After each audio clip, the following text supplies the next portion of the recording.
नंद बाबा चुपचाप रथ पर कान्हा के वस्त्राभूषणों की गठरी रख रहे थे। दूर ओसारे में मूर्ति की तरह शीश झुकाकर खड़ी यशोदा को देखकर कहा, दुखी क्यों हो यशोदा, दूसरे की वस्तु पर अपना क्या अधिकार। यशोदा ने शीश उठाकर देखा नंद बाबा की ओर, उनकी आंखों में जल भर आया था। नंद निकट चले आए। यशोदा ने भारी स्वर से कहा, तो क्या कान्हा पर हमारा कोई अधिकार नहीं? 11 वर्षों तक हम असत्य से ही लिप्ट कर जीते रहे। नंद ने कहा, अधिकार क्यों नहीं, कन्हैया कहीं भी रहे, पर रहेगा तो हमारा ही लल्लाना। पर उस पर हमसे ज्यादा देवकी वसुदेव का अधिकार है, और उन्हें अभी कन्हैया की आवश्यकता भी है। यशोदा ने फिर कहा, तो क्या मेरे ममत्व का कोई मोल नहीं?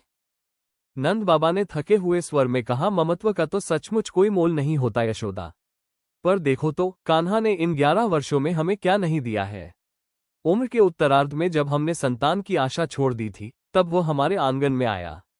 तुम्हें नहीं लगता कि इन 11 वर्षों में हमने जैसा सुखी जीवन जिया है, वैसा कभी नहीं जी सके थे? दूसरे की वस्तु से और कितनी आशा करती हो यशोदा, एक न एक दिन तो वह अपनी वस्तु मांगेगा ही ना। कान्हा को जाने दो यशोदा। यशोदा से अब खड़ा नहीं हुआ जा रहा था। वे वहीं धरती पर बैठ गई। कहा, आप मुझसे क्या त्यागने के लिए कह रहे हैं, यह आप नहीं समझ रहे। नंद बाबा की आंखें भी भीग गई थीं।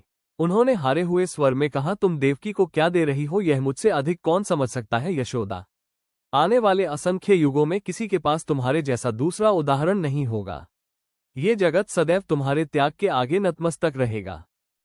यशोदा आंचल से मुंह ढांप कर घर में जाने लगी तो नंद बाबा ने कहा, अब कन्हैया तो भेज दो यशोदा, देर हो रही है। यशोदा ने आंचल को मुंह पर और तेजी से दबा लिया और अस्पष्ट स्वर में कहा, एक बार उसे खिला तो लेने दीजिए, अब तो जा रहा है। कौन जाने फिर। नंद चुप हो गए। यशोदा माखन की पूरी मटकी लेकर ही बैठी थी और भावावेश में कन्हैया की ओर एकटक देखते हुए उसी से निकाल निकाल कर खिला रही थी। कन्हैया ने कहा, एक बात पूछूं मैया? यशोदा ने जैसे आवेश में ही कहा, पूछो लल्ला। तुम तो रोज मुझे माखन खाने पर डांटती थी मैया, फिर आज अपने ही हाथों क्यों खिला रही हो? यशोदा ने उत्तर देना चाहा पर मुंह से स्वर न फुट सके। वो चुपचाप खिलाती रही। कान्हा ने पूछा, क्या सोच रही हो मैया? यशोदा ने अपने अश्रुओं को रोक कर कहा, सोच रही हूं कि तुम चले जाओगे तो मेरी गैया कौन चराएगा। कान्हा ने कहा, तनिक मेरी सोचो मैया, वहां मुझे इस तरह माखन कौन खिलाएगा? मुझसे तो माखन छिन ही जाएगा मैया। यशोदा ने कान्हा को चूम कर कहा, नहीं लल्ला, वहां तुम्हें देवकी रोज माखन खिलाएगी। कन्हैया ने फिर कहा, पर तुम्हारी तरह प्रेम कौन करेगा मैया? अब की यशोदा कृष्ण को स्वयं से लिपटा कर फफक पड़ी। मन ही मन कहा, यशोदा की तरह प्रेम तो सचमुच कोई नहीं कर सकेगा लल्ला, पर शायद इस प्रेम की आयु इतनी ही थी। कृष्ण को रथ पर बैठाकर अक्रूर के संग नंद बाबा चले तो यशोदा ने कहा, तनिक सुनिए ना, आपसे देवकी तो मिलेगी ना? उससे कह दीजिएगा, लल्ला तनिक नटखट है पर कभी मारेगी नहीं। नंद बाबा ने मुंह घुमा लिया। यशोदा ने फिर कहा, कहिएगा कि मैंने लल्ला को कभी दूब से भी नहीं छुआ, हमेशा हृदय से ही लगा कर रखा है। नंद बाबा ने रथ को हाँक दिया। यशोदा ने पीछे से कहा, कह दीजिएगा कि लल्ला को माखन प्रिय है, उसको ताज़ा माखन खिलाती रहेगी। बासी माखन में कीड़े पड़ जाते हैं। नंद बाबा की आंखें फिर भर रही थीं। उन्होंने घोड़े को तेज किया।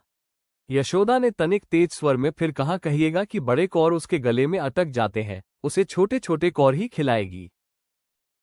नंद बाबा ने घोड़े को जोर से हाँक लगाई। रथ धूल उड़ाते हुए बढ़ चला। यशोदा वहीं जमीन पर बैठ गई और फफक कर कहा, कृष्ण से भी कहिएगा कि मुझे स्मरण रखेगा। उधर रथ में बैठे कृष्ण ने मन ही मन कहा, तुम्हें ये जगत सदैव स्मरण रखेगा मैया, तुम्हारे बाद मेरे जीवन में जीवन बचता कहाँ है। लीलाएं तो ब्रज में ही छूट जाएंगी।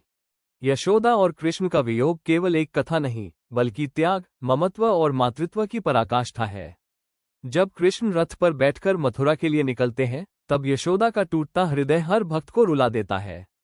ये कथा बताती है कि जन्म देने वाली माँ से भी ऊपर पालन करने वाली माँ का प्रेम होता है। यदि ऐसी ही हृदय स्पर्शी कथाएं पसंद हों तो लर्निंग बड्स को सब्सक्राइब करें।